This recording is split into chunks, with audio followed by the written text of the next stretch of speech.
Buenos días. El día de ayer se conoció la baja de retenciones a los productos, tanto a la soja, maíz, girasol y a los subproductos, en torno al 2%. La soja pasa del 26 al 24%, por ahí es más importante ahí los subproductos que pasan del 24,5 al 22,5%, y después tenemos bajas en el girasol del 1% y el maíz también, todas las exportaciones, ¿no?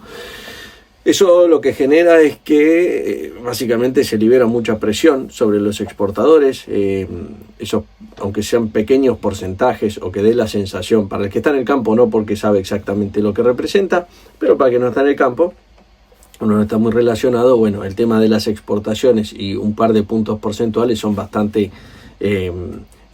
bastante negativo a la hora de exportar. Muchas veces uno se pregunta, varios me preguntaron, ¿no? ¿Qué pasa o por qué Argentina con tantos impuestos, sigue exportando y demás? No voy a hacer no me voy a explayar mucho en eso, pero sí puedo comentar algo. Hay que pensar que Argentina tiene, en lo que es el Gran Rosario, tiene, el polo sojero más eficiente del mundo. Eso es una realidad. Y si lo comparamos con lo que pasa en otros países, por ejemplo, con lo que pasa en Brasil, con lo que pasa en Estados Unidos, hay que pensar que desde la siembra, o desde la cosecha, mejor dicho, ¿no?, en el campo, hasta el puerto, ellos tienen en promedio, tanto Brasil como Estados Unidos, Brasil desde el Mato Grosso hasta los puertos de Santos tiene unos 1.500 kilómetros, si no 2.000 kilómetros por ahí, estamos hablando arriba de 1.000 kilómetros. Y en Estados Unidos tenés el Corn Belt, básicamente, y de ahí hasta los puertos, tenés que ir por el Mississippi, que van en barco y demás, pero también estás hablando de 1.500, 2.000 kilómetros, eso es un costo logístico.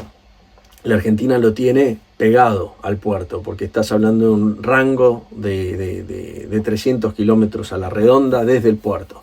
Y después tenés otro tema, el puerto o la fábrica, la molienda básicamente, la tenés pegada está en el puerto. Entonces tenés la fábrica ahí y del otro lado tenés el barco, básicamente.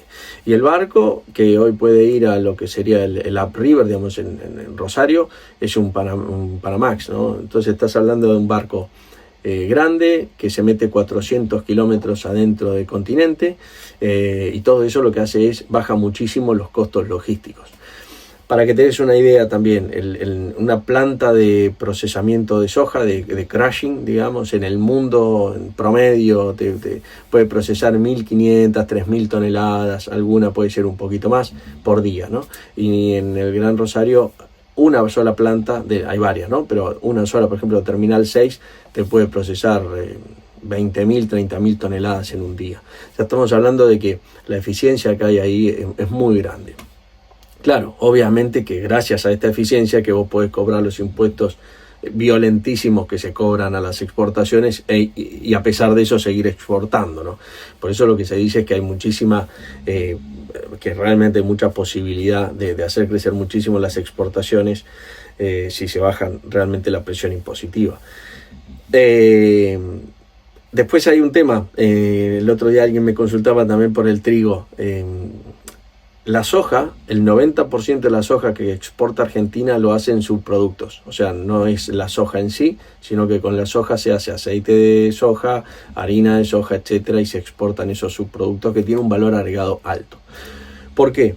Porque el proceso que se hace en la soja es mucho más sofisticado, digamos, y mucho más industrial que lo que se hace en una molienda de trigo. Una molienda de trigo es básicamente un mortero que muele el grano y separa el afrequillo de la cáscara y listo. Entonces es un proceso que no genera mucho valor agregado. Y además todos los países tienen molienda, porque todos los países desde la Edad Media tienen molino para hacer pan. Entonces, ¿qué pasa? Los países por un lado, tratan de imponer ciertas barreras arancelarias para que vos le exportes, digamos, vos exportes y ellos importen el trigo y no la harina.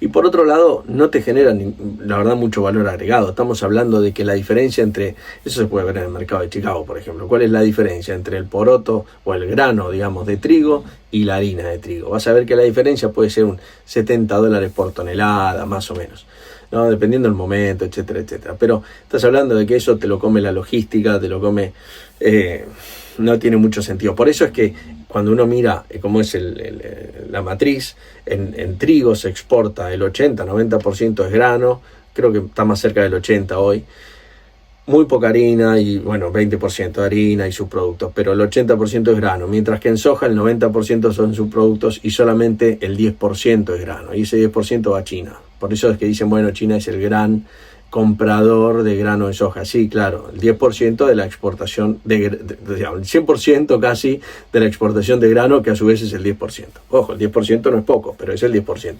El resto, los grandes consumidores son Europa y Estados Unidos y Europa. Y Estados Unidos es un gran productor. Pero Estados Unidos lo que tiene es que es un gran productor y compra muchos productos contra estación, porque también lo que tiene es que son bastante sofisticados a la hora de operar en los mercados. Entonces, por ejemplo, no sé, productos o subproductos como semillas de algodón, ellos son grandes productores, pero también son grandes vendedores en los mercados de futuros, y cuando les falta compran y cuando les sobra venden, y son muy dinámicos en ese sentido, a diferencia de por ahí otros países. Bueno, básicamente esta es la foto o cómo es a grandes rasgos. Por supuesto, para mirar se ponen en el canal rural y van a ver mucha mejor información de la que yo les doy acá. Pero yo les doy un punto de vista por ahí más financiero. En su momento, me acuerdo por ejemplo con el trigo, yo en algún momento teníamos trigo y exportábamos. Y claro, el problema que teníamos situación, era que la tasa de interés era tan alta y el proceso de la molienda me llevaba a veces tanto tiempo, no tanto tiempo, eran 15 días, pero esos 15 días la tasa de interés me convenía poner un plazo fijo y no ir a moler el trigo, por ejemplo. Cosas así tenías miles, ¿no? Con el tema ganadero pasaba lo mismo. Te convenía poner un plazo fijo y no comprar vacas para engordar, porque el plazo fijo, compara un plazo fijo porque es lo más sencillo, ¿no? Pero el plazo fijo te generaba más pesos por día que lo que te generaba el kilo de carne o la carne que engordaba el animal, la vaca básicamente, una recría o lo que fuere. Bueno, esos problemas hoy, o esa situación hoy no se está dando, ¿no? Todo eso se está normalizando. Ya hace un tiempo, pero bueno, se sigue en ese camino. Y algo importante, el JP Morgan va a ser el estructurador de del crédito que tome YPF para lo que tiene que ver, o el financiamiento, mejor dicho. No se sabe cuál es la estructura todavía, o yo no la sé, qué estructura se va a usar para lo que es el gas natural licuado, que la idea de YPF es tenerlo esto básicamente cerrado para el primer trimestre del 26, entre el proceso que tiene un pipeline, digamos, hay un proceso ahí que tiene varias etapas, pero la idea es tenerlo para el primer trimestre del 26 ya cerrado, con la idea de que empiece el proyecto y que en el año 2030 ya se esté exportando gas natural licuado, ¿no? Después, el último dato, para así de color, digamos, que hay que tener en cuenta, ya es un proceso esto que arrancó hace 30 años, no es nada nuevo, pero que la industria cada vez toma, digamos, menos puestos de trabajo, ¿no? La industria es una de las grandes, en los últimos años es lo que ha perdido muchísimos puestos de trabajo por la tecnificación y demás. Y esos puestos han ido migrando a actividades que no existían y a actividades de comercio y servicios, ¿no? Que es donde más personas se contratan es en los servicios y en los servicios básicamente, y en los comercios, ¿no? Mucho más que en la industria incluso, que esto era diferente en el año 1940. Por eso, bueno, unos peronistas que, bueno, mantienen esa idea y por ahí se choca un poco con lo que sucede en la realidad, por lo menos en cuanto a las fuentes de trabajo, ¿no? En cuanto a, qué sé yo, después hay opiniones, ¿no? Pero entonces lo que vemos en este gráfico, que lo compartió Marul, creo. Marul. Es que, bueno, vemos cómo los puestos en la industria están cayendo y cómo están, subiendo lo que tiene que ver con puestos de trabajo en el sector de comercio.